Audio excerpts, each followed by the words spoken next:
Great to have you on Richard Mwenja Exclusive, your only point of call on matters political and governance analysis. I'm glad to have your company on board today on this edition, and I'm with none other than Kenya's most sought after political analyst, the first of his name, Herman Manyora, Prof himself. How are you doing? Wonderfully wonderful. Are you well? Well, I thank God for that. Always on your phone, a busy man. Yeah, busy man. Around the clock, right? Yes. All right, Prof, let's center our conversation on DP Rigathi Gachagua, the former. Of course, very recent, he's brought forth a very explosive letter, that resignation letter from the UDA party, official resignation letter. But therein, let's look at one of the highlights from the content of his letter. Yes. And that has to do with him saying that a nation cannot be built on a litany of lies. That is one of the major reasons that informed his exit from UDA party.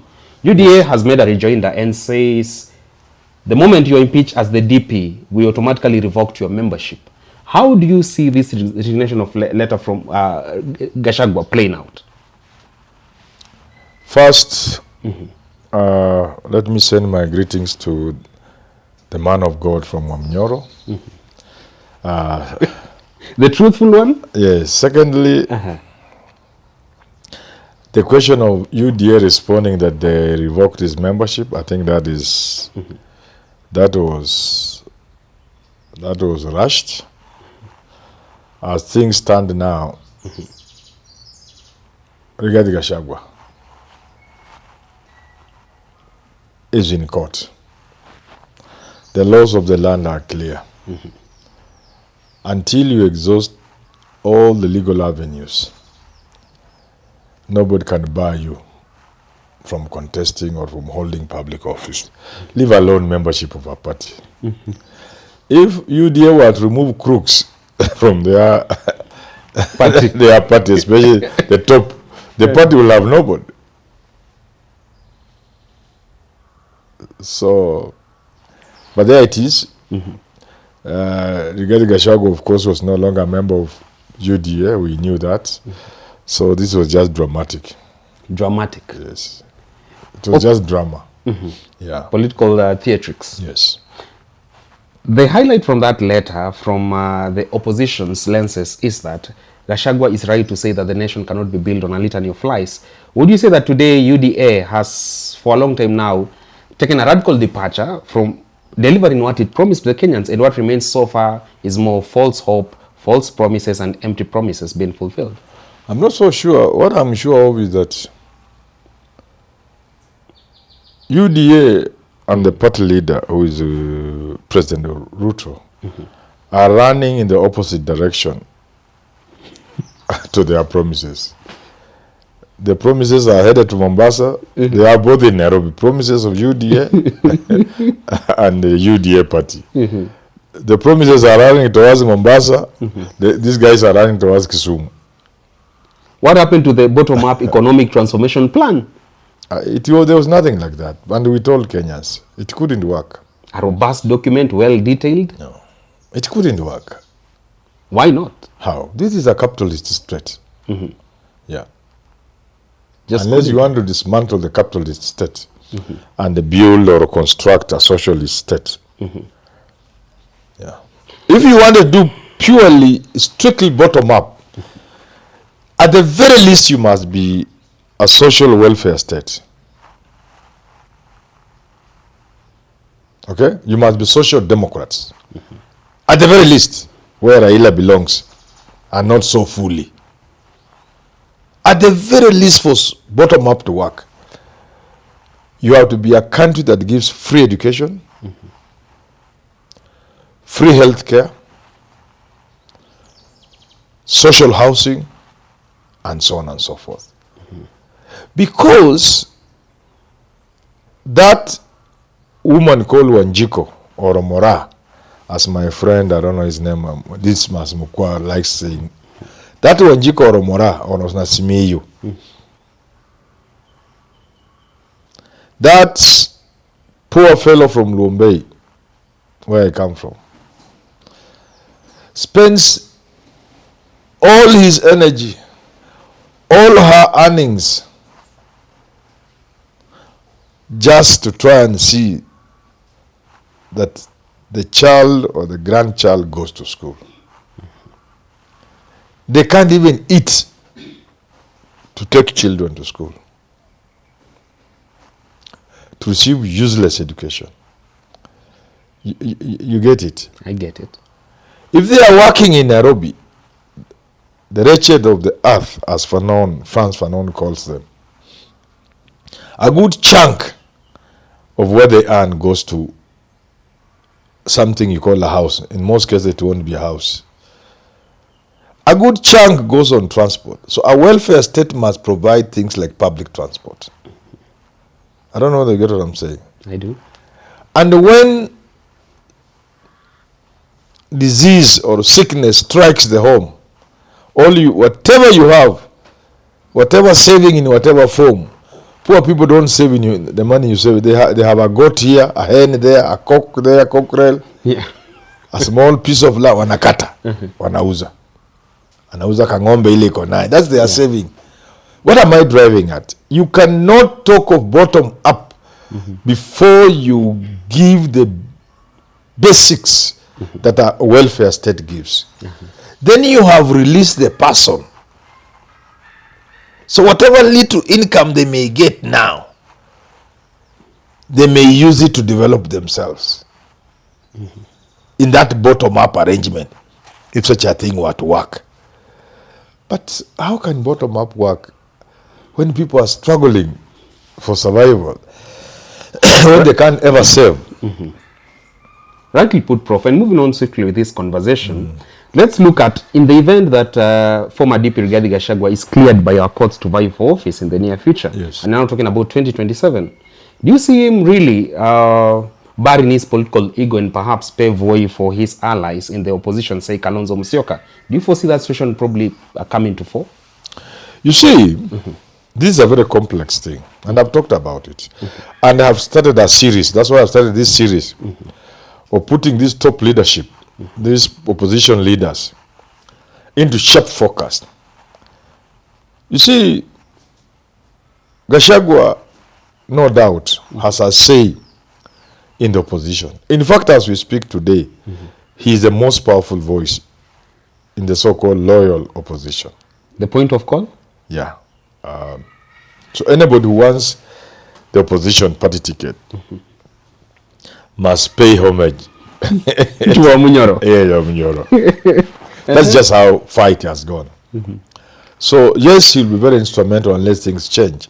But remember, his greatest influence, some may say his only influence, is on Mount Kenya votes. Now that becomes very tricky. One, as I'm trying to explain in this series, where I'm looking at, where you see me looking at Uhuru Kenyatta versus Gachagua. I'm trying to say this. That influence will depend on Uhuru Kenyatta. He's still a matchmaker? Yes. In Mount Kenya? Will he work with Uhuru Kenyatta to complement each other? Will he be running against the wave of Uhuru Kenyatta? And the first test is with Matiang'i. You can see Uhuru Kenyatta, without saying it, but through the likes of Kioni, is that Matiang'i must run on a Jubilee ticket. But Gachagua goes to tell him, no, focus on your Kisii people. So you can see that the influence, Gachagua's influence, will very much depend on the role Uhuru will play in Mount Kenya politics. Secondly, because of the complexity, because it's really difficult to settle on a opposition flag bearer. Because of that challenge, enormous challenge I should add, of deciding who, between Matiang'i, Kalonzo, who, and all those people, Arua and everybody else, were Malwa, Atembea, Matiang'i. And because Manyora may look at this thing and decide none of these people fits his understanding of a man to be, he could also run. So the matrix is still hazy. Let's also take a look on this kind of matrix whereby you have a three-horse race, and that is President William Ruto, Raila Odinga, and now Rigathi Gachagua. As things stand today, Yes. if they continue this way towards 2027, how do you think that election will pan out to be the result of it? Where would that leave Kalonzo and the rest? It's still difficult. And it could even be 4 instead of 3. But if there were more than 2 horses for the first time in Kenyan politics, electoral politics, so that like you have Raila, you have somebody else, maybe Kalonzo or whatever he is, Matiangi, and then you have Gachagua. Gachagua, of course, will emerge number 1. Without a runoff? Number 1, then there will be a runoff. Then, okay. Yeah. That is how it's going to be. But if there are 3, if there are more than 3, he will emerge number 1 with more than 50%.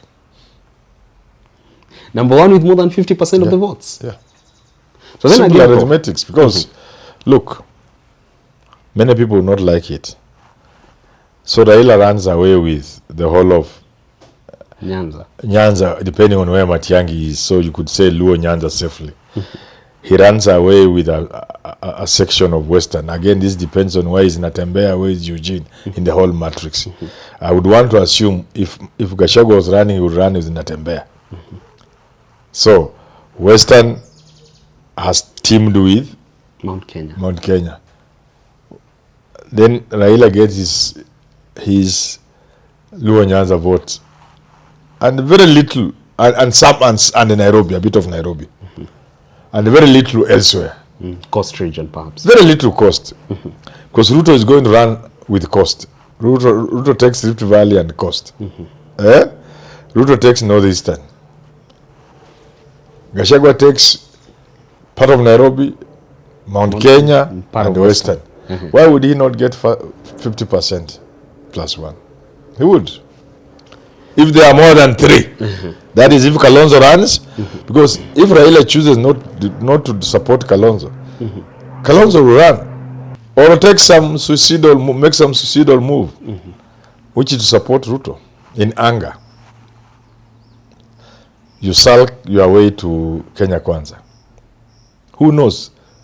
In that kind of scenario, Ruto could even make Kalonzo running mate. Yeah. Could happen? Yeah, to get the 3 million or so Kamba votes. Why not?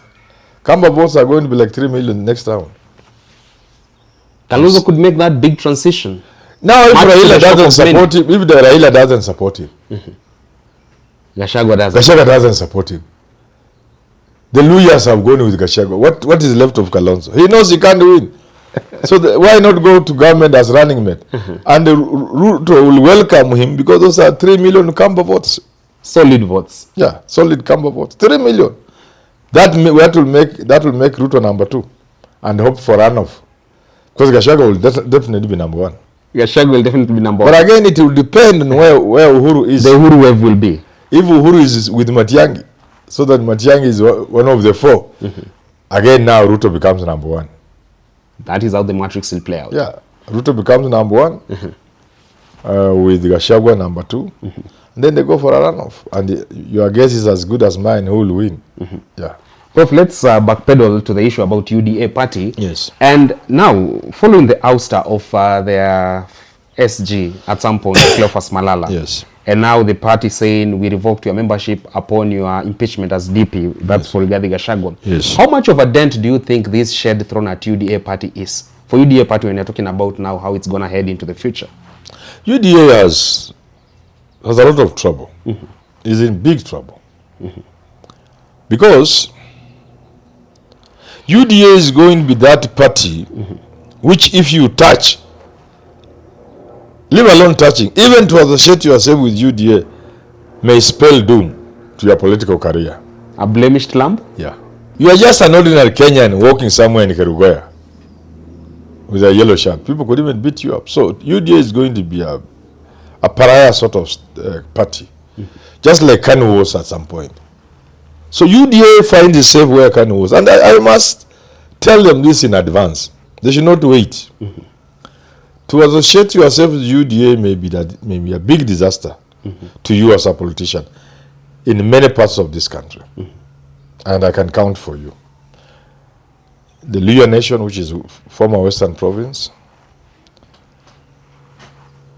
basically Nairobi, almost the whole of Nairobi, the entire Mount Kenya region, that includes certain regions where the Gema community is probably predominant, even if it's not within the geographical space of Western Kenya. Lower Eastern, which is Ukambani, unless the other possibility happens. And a huge chunk of cost. In other words, what I'm trying to say, Kisland and so on and so forth. If the opposition is united, that is to say, if they settle on Matiang'i, for example, or Kalonzo for that matter, or Eugene or Natembe, whoever they settle for, or Gachagua, it will mean the entire country, apart from pockets, then Rift Valley and a few pockets of other places here and there, you associating yourself with UDA would be a huge disaster. So UDA should be aware of this. They are up against very serious torrents. Yeah. Tornadoes. Yeah. Finally, Prof. But doesn't mean, I keep like warning Kenyans, it doesn't mean you'll have a walkover. Not a walk in the park? No, it's not true, because Ruto is isolated. If once the opposition is united, Ruto becomes seriously isolated. And an isolated animal can be very dangerous. Lethal? Yeah, lethal. Ruto may have less numbers. The guy with the fewer numbers. But it will be terribly organized. So the other side has numbers, but they are disorganized. They are not well organized. This guy has few numbers, but he's so organized. He's so thorough, so well structured that he can bring the big numbers to shame. Say no more. Stop there. Finally, Prof, skeptics to argument like Hassan Omar would say that UDA party is going to head into the future as the latter-day Titanic, but one that won't sink. Would you say Hassan Omar, the official of UDA, is living an illusion? That it is a Titanic? But one that won't sink. A party the Titanic that won't sink? That won't sink. A latter-day canoe. So it's like, he's right. Take many years before. He's right. UDA is a tiger, but a pepper tiger. There's nothing like UDA. I said it, but you see, when you say things, people judge you with the moment. They fail to capture what you are saying. When I say ultimately UDA is a Rift Valley party. So when it was, yellow was dotted in many places, they say, but you see, I'm looking at the big picture and at some... With forethought. How is it really there? There was nothing like UDA. It was the yellow fever wave that has died. Natural death? It's because it wasn't there. It has just shrunk to its original size. It was bloated. But now, the bloating is over. The balloon has been burst. It is back to its size. But I must add, that small, tiny UDA under the shrewd William Samoei Ruto can still cause havoc in 2027. People don't want to hear that. There you have it from Professor Herman Manyora. Underestimate UDA party at your own peril. That is for other formations within Kenya's political landscape. We do this again tomorrow on Richard Monge exclusive here at Herman Manyora channel. Make sure you subscribe to the channel and also engage us for business and partnerships that are going to give you value for your money and for your efforts. Until you get to do this again, enjoy the rest of your viewing.